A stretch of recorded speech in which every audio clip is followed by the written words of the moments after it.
A ndikon mendja në fat, ja çfarë thon në të vërtetë shkenca kuantike. Prej shekuish njeriu është përpjekur të kuptojë fatin e tij. Është diçka që na ndodh rastësisht, apo ka një mekanizëm të fshehtë që e lidh me mënyrën si ne mendojmë. Me ardhjen e mekanikës kuantike, disa e kanë parë fatin ndryshe, jo si magji, por si një reflektim i mënyrës se si universi reagon ndaj vëzhgimit ton. Por a ka vërtet prova që mendja njerëzore mund të ndikojë në realitet? Në zemër të kësaj dileme qëndron efekti i observatorit. Në botën kuantike, grimcat nuk kanë sjellje fikse derisa të maten. Ato ekzistojnë në shumë gjendje njerësh, në ato që quhet superpozim, derisa matja e shem këtë gjendje dhe zgjedh vetëm një rezultat. Ky është fenomeni që u demaskua në eksperimentin e famshëm të dy thjerrave, ku elektronet ndryshojnë sjellje sapo dikush i mat. Shumë njerëz e kanë interpretuar këtë si provë që mendja ndikon në realitet, por fizikantët theksojnë se fjala observator nuk nënkupton domosdoshmërisht një njeri. Çdo nënveprim fizik mjafton për të ndryshuar rezultatin, pra efekti është real, por jo mendor. Megjithatë, disa shkencëtar kanë dashur ta testojnë këtë ide. Në Universitetin Princeton u zhvilluan eksperimente për të parë nëse mendja njerëzore mund të ndikojë në gjenerator kuantik të numrave rastësor. Rezultatet treguan devijime shumë të vogla, por që nuk u përsëritën në mënyrë të qëndrueshme. Një analizë e gjerë botuar së fundmi shqyrtoi qindra eksperimente, përfundoi se nuk ka prova të forta që vetdia ndikon në sistemet kuantike.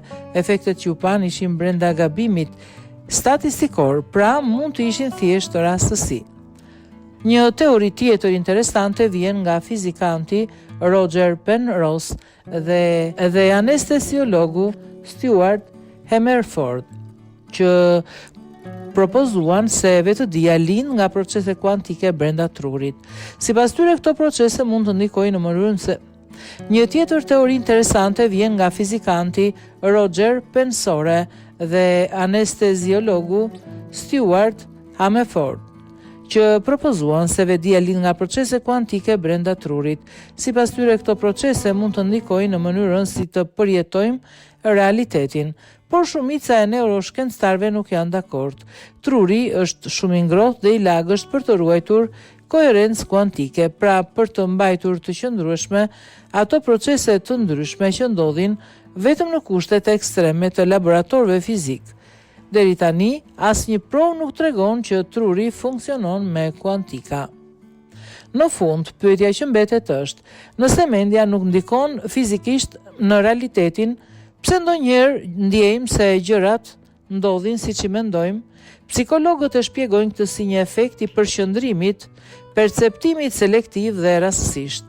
Kur jemi të fokusuar, vëmë re më shumë mundësi, reagojmë më shpejt dhe krijojmë fatin ton përmes veprimit, jo përmes fuqive mendore.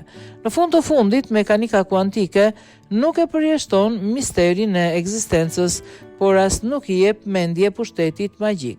Efekti i observatorit është real, por ndodh për arsye fizike, jo për shkak të dëshirave tona. Fati mbetet një përzierje mes rastësisë, përgatitjes dhe zgjedhjeve që bëjmë. Dhe ndoshta pikërisht ky kombinim është ai që e bën jetën po aq shkencore sa edhe e paqartë.